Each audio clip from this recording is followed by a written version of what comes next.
think business owners, entrepreneurs are the backbone of this country. It's not the big corporations. I don't care what the media tells you. I don't care if you're a red guy, a blue guy, politically.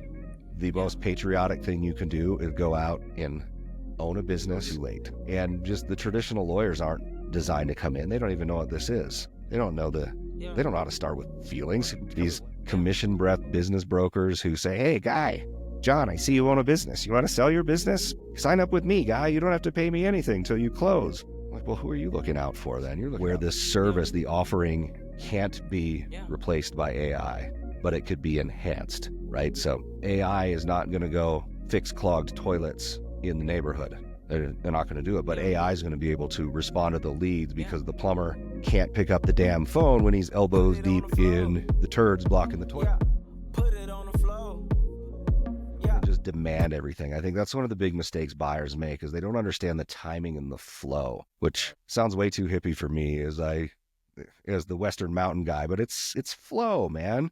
You don't come in. It's not like buying a house. You don't do the house rules. It's not like big corporate stuff. It's really this hybrid where you need to understand the process, explain the process. We call it a measured and controlled release of information. So you don't just come in demanding tax returns and custom reports on the first conversation with the seller, right? Instead, and this will make sense to you.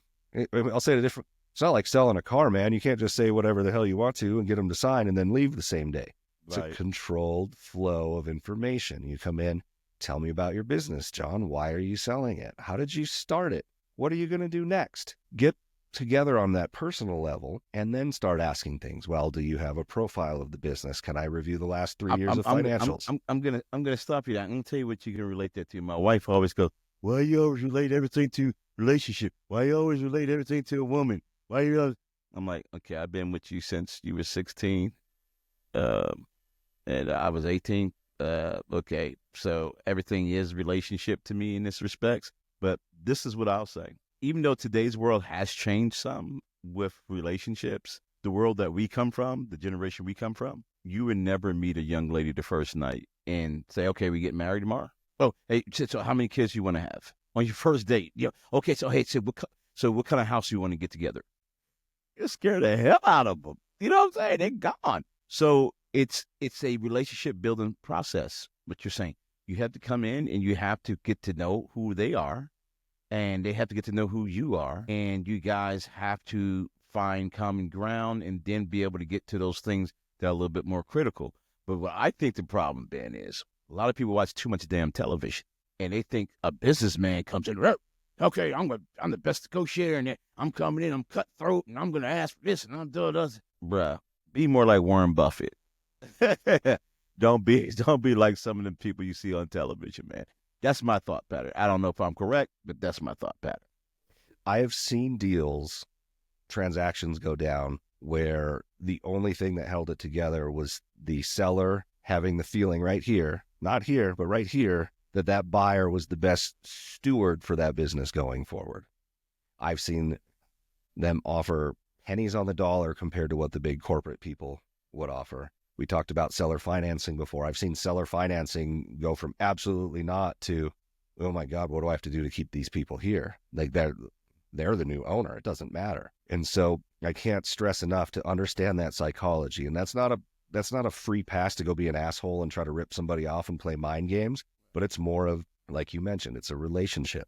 How do you make sure it's the right one? How do you start in that frame? And I'm not saying go make bad business decisions after that, but we're all humans, man. And I think we forget that anymore. Like your generation way back in the day, like you were humans and you didn't have phones to text on. You had a rotary dial. And hey, Nick, I was rotary dial when I was a kid, but I guarantee you your fingers are spinning right along with me.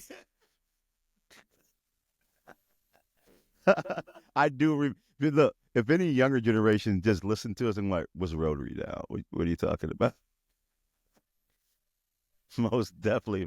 But if you think about it, that's the generation that the best business opportunities are in, right? If you're looking for ways to grow a business, build a business, scale a business, a lot of times it's an unsexy business with terrible technology in an industry that the private equity guys aren't all chasing, or a size that the private equity guys aren't all chasing, where you can come in and build something. You could add, I mean, it's simple stuff to you and I, right? And you ask, Mr. Seller, what CRM do you use? He's like, what's that? Oh, what's your marketing lead acquisition look like? While the phone rings. Okay. So maybe that's the hidden gem of today, is the sexy businesses, the cool ones, the ones you read about on the internet aren't all the thing. Now we're seeing a change in that. There's a big uptick now in blue collar business acquisitions. Private equity is chasing home services, but they're not going to capture all of it. And I think it's one of the tests we look at. I mean, I'm involved in a couple of projects where we own some businesses, and I mean that's essentially our checklist. Is it in an industry? Here's the new one. You'll love this, where this service, the offering, can't be replaced by AI, but it could be enhanced, right? So AI is not going to go fix clogged toilets in the neighborhood. They're not going to do it, but AI is going to be able to respond to the leads because the plumber can't pick up the damn phone when he's elbows deep in the turds blocking the toilet. Right. Dude, I mean, okay. How many points did you have? You had 4. I'm just give yourself 10. Because, bruh, let me tell you something. This is the ultimate golden nugget that you laid. Okay. This is the prize at the bottom of, okay, I might be aging myself here, at the bottom of the cereal box. I don't know if they still do that. This is the prize, man. What is the sweet spot, the business that will work out great? And you just said it, that the hidden gem could be the thing that makes money, that's not sexy, that's low technology, that you can come in and you can put the sexy in it, and you can put the technology edges in it that can work to enhance it. So this is where you need to be. Matter of fact, man, they need to go on and pay you. Because that right there, that's golden. That's golden. You got me thinking. Well, I'm glad I could be of service. Biz like, that's just what I do. That's just what I do, man. Most definitely.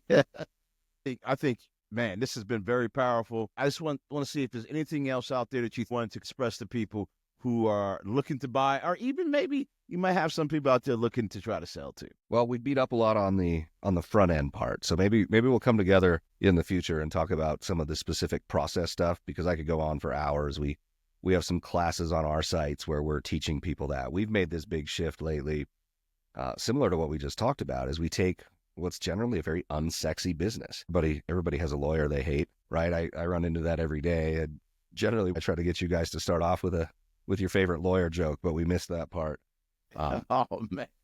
But we have this, like, everybody hates lawyers. And then don't get me started on business brokers. I mean, those are kind of our competitors at Sagewood, but not really. We've got guys that are half a step above a used car salesman, running around schlepping businesses because they get a commission when it closes.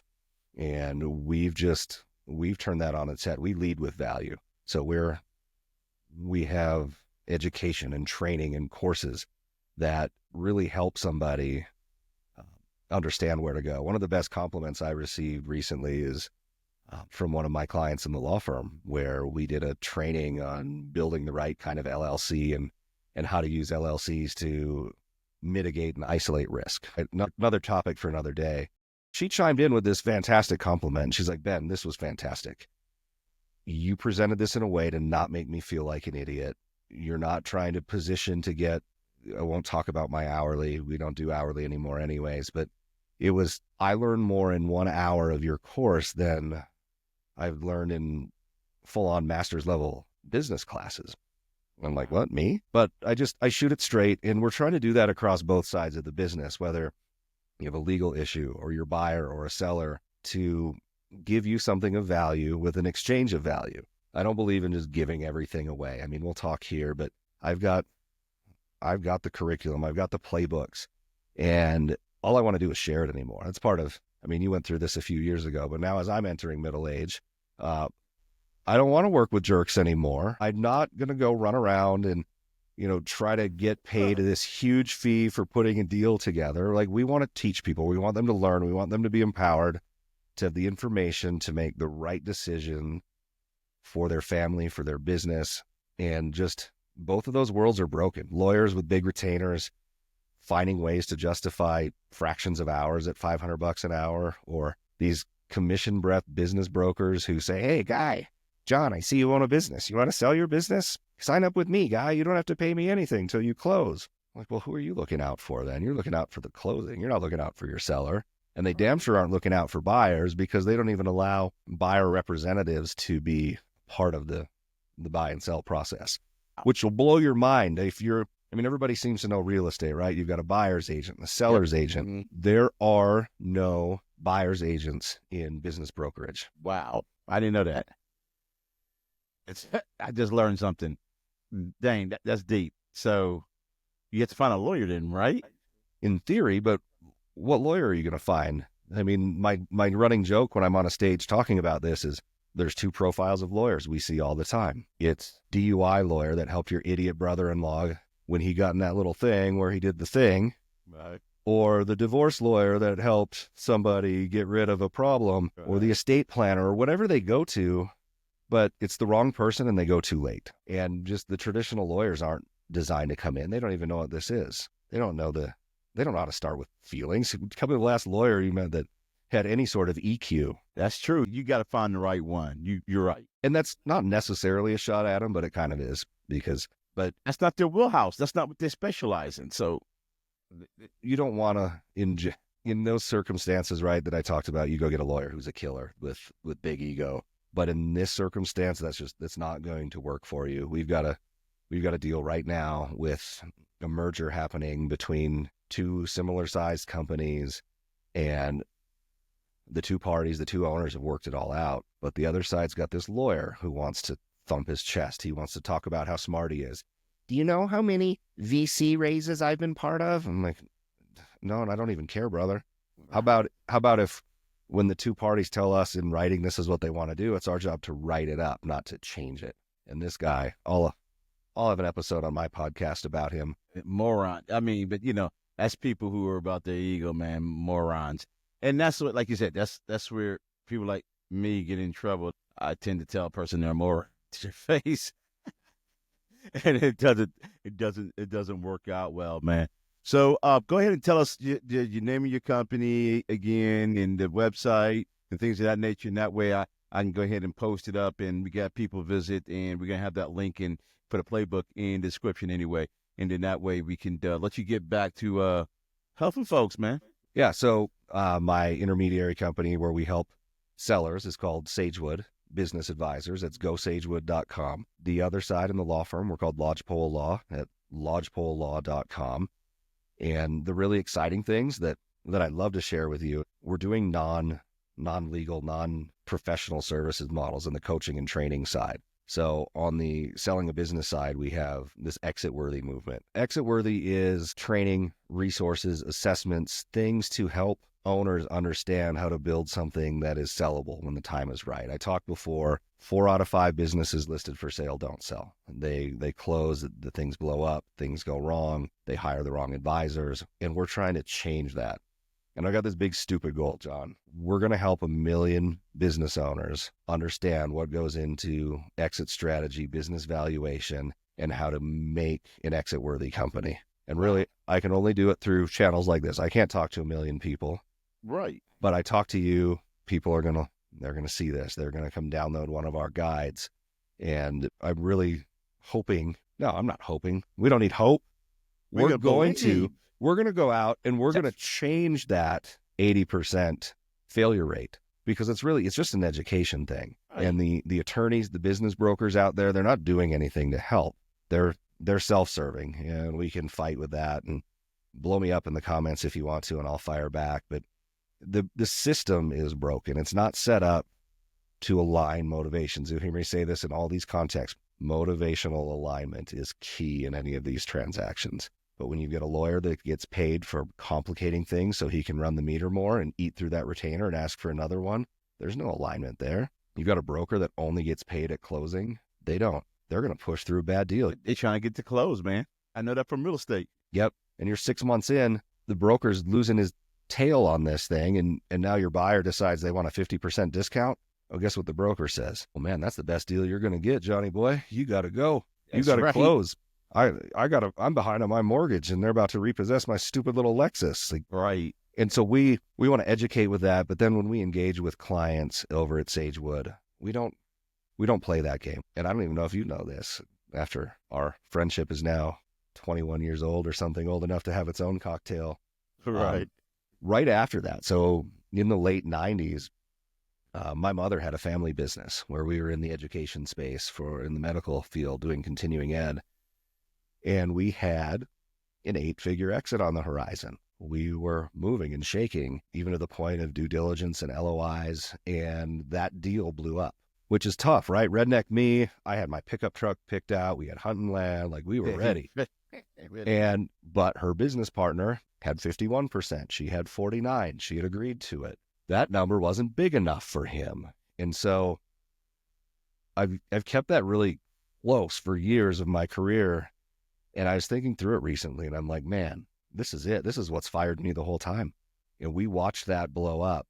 So as I went on and learned this brokerage space and transaction space and the legal space, I want to go out and help. That's the primary thing. So that's why we're creating the education side, the full service firms, and you better believe I'm gonna go out and make some waves, because I think business owners, entrepreneurs are the backbone of this country. It's not the big corporations. I don't care what the media tells you. I don't care if you're a red guy, a blue guy, politically. The most patriotic thing you can do is go out and own a business, be free from the boss, be free from the government, and take control for your family. Hey, look, that should be a party in itself, brother. You know what I'm saying? Forget the red and the blue. It should be just an entrepreneur, small business party. That's what it should be, because that's what makes America work. That's what really employs America. That's really what makes it thrive. So, man, I want you to keep doing what you're doing. I'm happy about what you're doing. I'm going to have you back, because we're going to break down some of the stuff even more in detail, because people are going to need to know it. But I just want to say thanks, man. Appreciate you. Anytime you want to come to the A and visit, you never do. You just avoid me. You can. All right. This is your boy J.I. Random Podcast. I'll see you guys on the other side.